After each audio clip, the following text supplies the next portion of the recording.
আমাকে গ্রেফতার করিয়ে কিচ্ছু করতে পারবে না। তোমরা মামার বাড়ির আবদার করবে, সেই আবদার সরকার পূরণ করবে, তাই না? হিজবুত তাওহীদকে নিষিদ্ধ করতে হবে কেন? এত গাত্রদাহ শুরু হয়ে গিয়েছে। হোয়াই?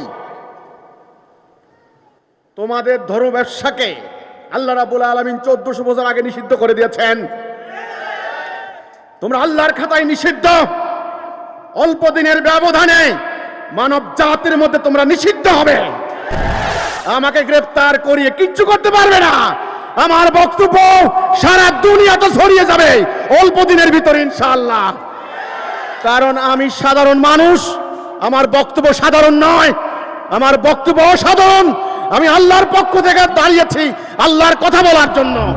কাজেই আমাকে গ্রেফতার করার আবেদন নিবেদন করে কোনো লাভ নাই, লাভ নাই। ধ্বংসের জন্য তৈয়ার হও, তোমাদের ধ্বংস অনিবার্য। তোমরা আর বাঁচতে পারবে না। যেই ধরনের সাপ হও না কেন, কাল সাপ, নাগিনী, গোখরা, অজগর, পদ্ম গোখরা, যেই হও না কেন, তোমাদের ধ্বংস অনিবার্য ইনশাআল্লাহ।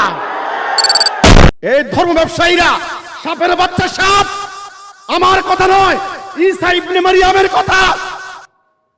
এই সাপের বাচ্চা সাপ, এদেরকে বিনাশ করতে হবে।